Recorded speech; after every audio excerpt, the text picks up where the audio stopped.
"Oh, Mom, was that today?" My daughter said it into the phone, her voice already halfway somewhere else. It was my birthday. Again and again, my own family had forgotten. I stood at my kitchen counter with the receiver pressed to my ear, staring at the small birthday cake I had bought for myself. The candle box sat open beside it, one little candle already bent from the heat of the stove. "It just slipped my mind," Sarah said. I heard a child laughing in the background, and a television talking about weekend sales. I've been so busy with work and Emma's school stuff. You know how it is. I knew exactly how it was. I just didn't know how I had become the thing that slipped out of her mind. "It's all right," I answered, because that was what mothers were supposed to say. "Don't worry about it." I tried to keep my voice light, but my hand shook, and the phone cord gently knocked against the side of the cake box. The frosting had smudged in one corner. I had tried to smooth it with a butter knife earlier, but the line was still crooked. "I'll call you later, okay?" she added. "We're just heading out the door. Love you." The line clicked before I could answer. The kitchen went very quiet.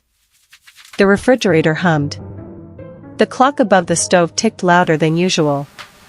Outside, a car door slammed, someone's dog barked, and life went on as if nothing special was supposed to happen that day. It was my 72nd birthday. On the table in the corner, a small stack of cards sat neatly arranged with a rubber band around them. Old birthday cards, from years when the kids were younger and remembered, when they still bought bright envelopes and wrote shaky little messages with crayons. I kept them there, like proof that I hadn't always been invisible. My phone screen lit up. A notification from the pharmacy. Another from the weather app. Nothing from my son. Last year, Michael had called me the day after my birthday. "Mom, I'm so sorry, I thought it was tomorrow," he had said, his voice full of guilt. "We'll make it up to you next weekend, okay?" That next weekend never really happened. We went out for a rushed lunch weeks later, squeezed between Noah's soccer practice and Laura's errands. It didn't feel like a birthday. It felt like I had been fit into an empty space on their calendar. This year, as the clock moved past 10 in the morning, then 11, my chest grew tighter. My children weren't cruel. They sent gifts at Christmas. They checked on my medications. They told their friends their mother was strong and independent. But on the one day that had started it all for me, I felt like a forgotten appointment. I walked to the window and looked out at the street. A neighbor carried a bunch of balloons from her car, bright reds and yellows that bobbed in the breeze. Her grandson skipped beside her, chattering about cake. I watched them go inside, my fingers resting on the cool glass. On my kitchen table, one plate sat ready beside the little cake. Just one. I had taken out 2 plates at first, without thinking, then quietly put one back into the cabinet. Old habits.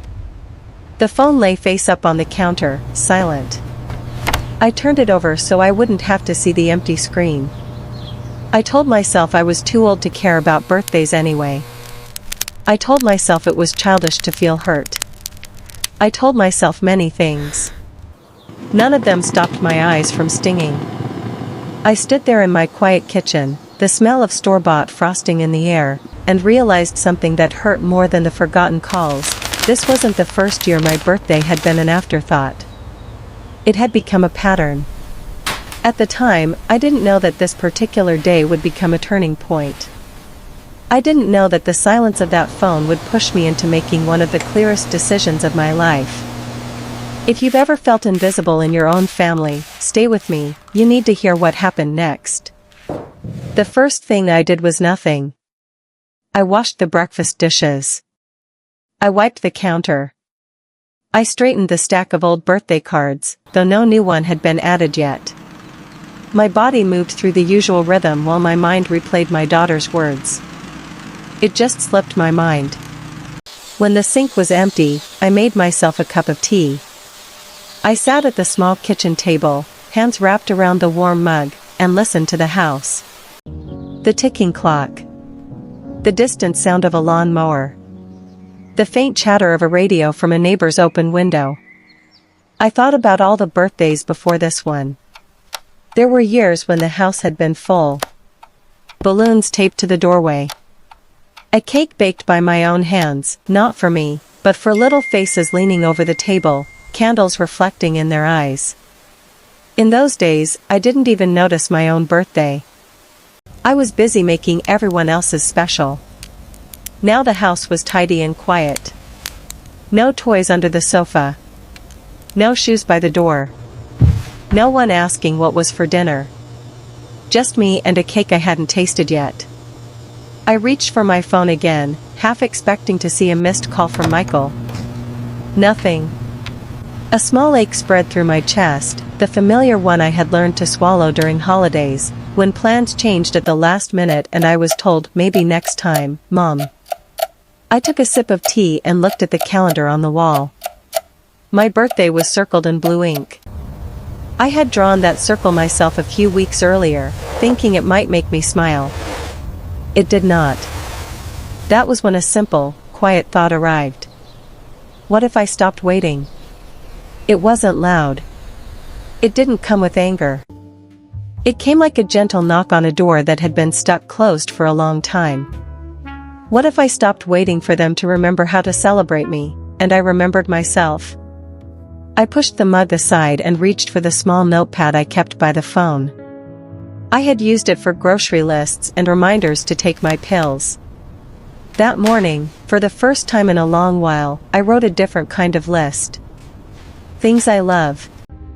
At first, the pen hesitated. Then the words began to come. Fresh flowers, cherry pie, old jazz music, the lake in the park, the smell of cinnamon, handwritten letters, laughing with someone who looks me in the eye.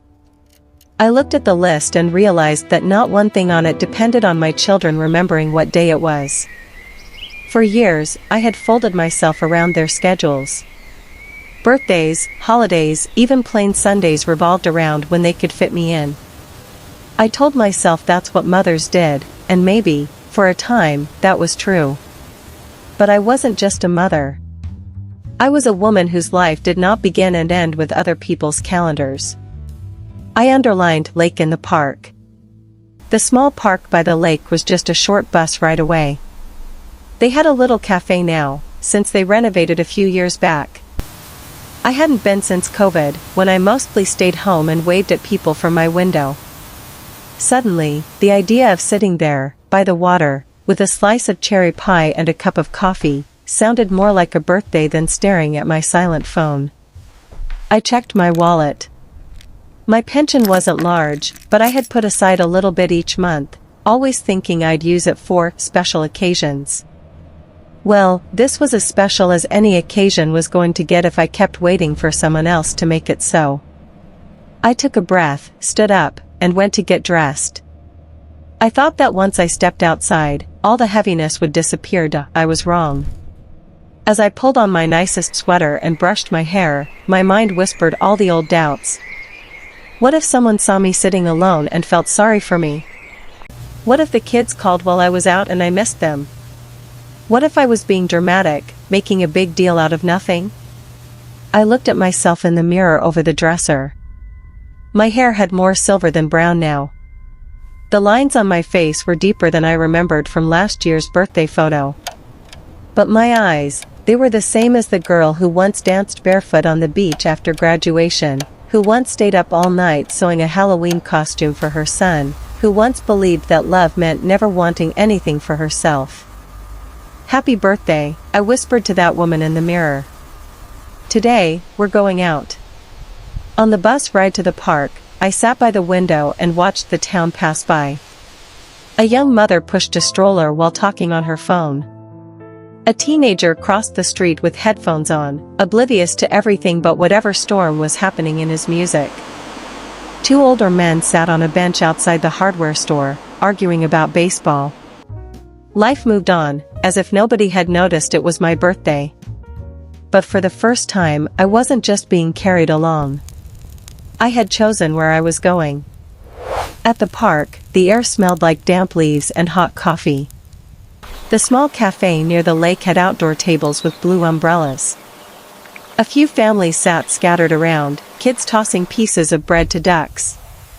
I felt a familiar prickle of self-consciousness as I walked up to the counter. A young man with kind eyes and a beard greeted me. "What can I get for you today, ma'am?" he asked. I hesitated, then heard myself say, "It's my birthday.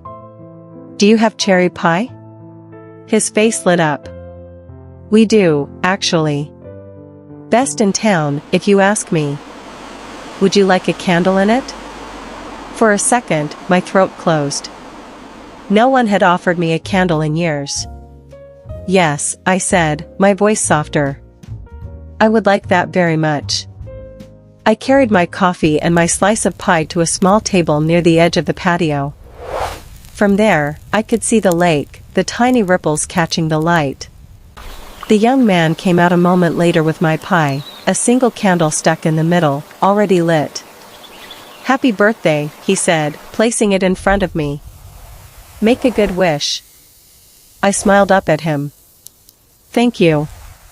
When he walked away, I sat there for a while, just looking at that little flame.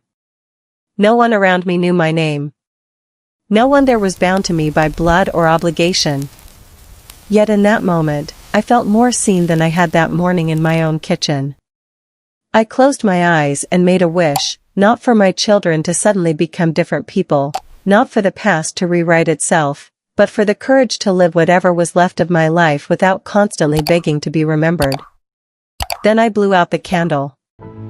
As the smoke curled upward, my phone buzzed on the table. For a heartbeat, my old reflex returned. Maybe it was Sarah, calling to say she'd rearranged her whole day. Maybe it was Michael, planning a surprise. Maybe it was a message from Noah. "Grandma, is it your birthday today? Mom thinks it's next week, but I think it's today. If it is, happy birthday. I love you." The words were crooked, with a misspelling in the middle, but they landed straight in my heart. I typed back. "You remembered right, sweetheart. It is today. Thank you. I love you too." A second later, another text arrived. "Can I call you later after practice?" "Yes," I wrote. "I'd like that." As I ate my pie, savoring each sweet bite, I realized something important. My family hadn't forgotten me completely. Not really. They were tangled in their own busy lives, their own worries and distractions. To them, I was constant and safe, like the old clock on the wall that kept ticking even when no one looked at it. But I didn't want to be a forgotten clock anymore. I wanted to be a person who marked her own time. Later that afternoon, as I sat on a bench by the water, a familiar voice called my name. "Lydia? Is that you?" I turned to see Carol, a woman from church, walking toward me with a grocery bag on her arm. Her cheeks were pink from the wind. "What are you doing out here all by yourself?" she asked, sitting down beside me. I hesitated for just a moment, then decided I was done hiding my loneliness like something shameful. "It's my birthday," I said. "My kids forgot. So I took myself out." Carol's eyebrows lifted, but not in pity, in something more like approval. "Well," she said, "good for you. I spent my last birthday waiting for my son to call. He texted me at 10 at night, after a work dinner. Next time, I think I'll copy you." We sat there, two older women watching the water, sharing a quiet understanding that didn't need many words. At the time, I didn't realize how much that small conversation would change the way I saw myself. I would only understand later that this was the day I stopped measuring my worth by other people's memory.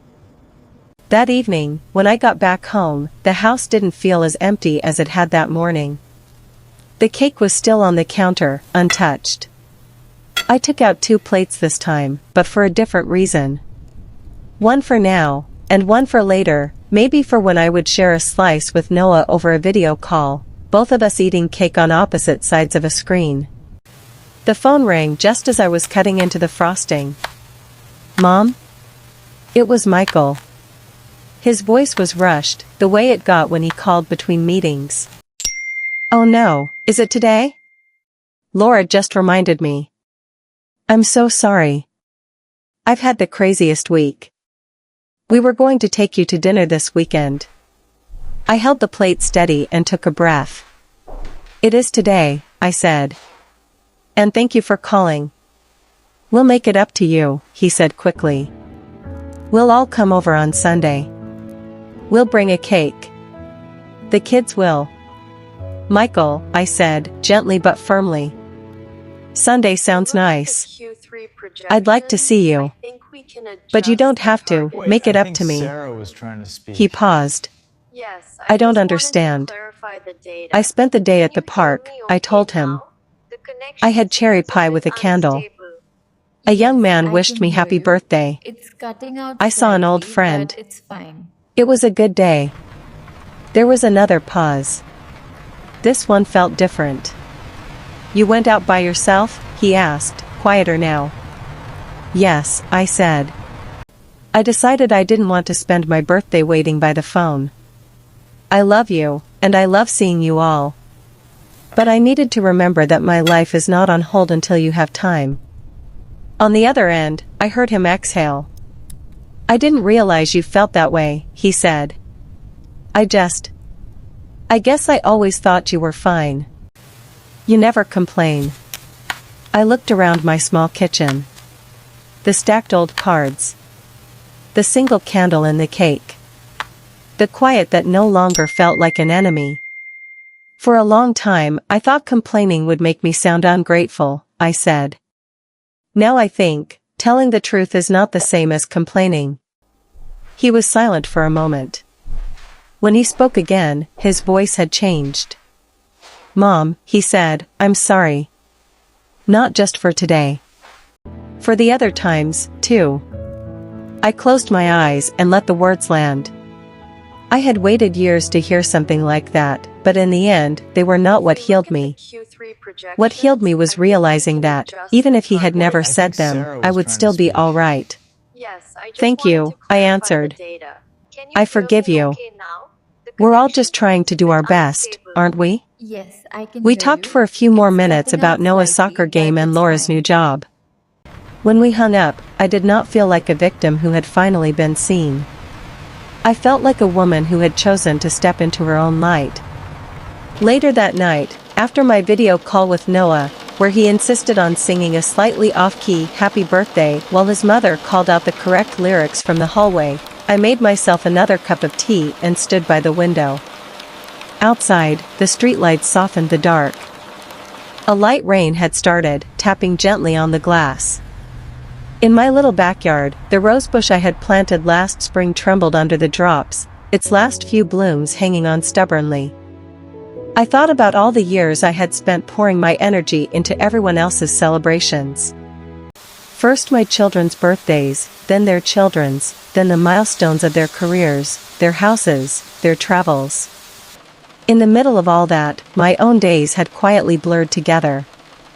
That day, at 72, sitting in a park with a slice of cherry pie and a candle, I had given myself something I had rarely allowed, my own attention. I realized that dignity in old age was not about being honored with big parties or perfect families. It was about how gently I chose to treat myself when others forgot to. It was about buying my own flowers if no one thought to send them. About writing my own cards, if needed. About lighting my own candle and whispering, "You're still here. You still matter." The phone stayed on the counter that night, but this time I didn't watch it. I sat in my favorite chair by the window, wrapped up in a soft blanket, sipping tea and listening to the rain. On the coffee table, the small cake sat with one slice missing, a quiet witness to the fact that the day had been marked. I thought of other women like me, sitting alone in kitchens across the country, staring at calendars and hoping someone would remember. If I could, I would tell each of them this: it hurts when the people you love forget your important days. It always will. But you are allowed to celebrate the fact that you are still here, even if you have to do it by yourself. Especially if you have to do it by yourself. As I turned off the light and the room slipped into darkness, a soft peace filled the space where bitterness could have grown. My family wasn't perfect. Neither was I. But I had finally learned that waiting to be remembered was not the only way to feel alive. The next year, when my birthday came around, I circled it on the calendar again. But this time, I wrote something new beside it in small, neat letters: lake, pie, candle. Whether my children remembered or not, I had already made plans with the one person who would definitely show up. Me. If this story touched your heart, you can like this video, leave a comment, or share it with someone who might need to hear it. If you've ever felt treated like a burden, my next story may speak to you even more. And if you'd like more stories like this, you're always welcome to subscribe to this channel, Lydia's True Stories.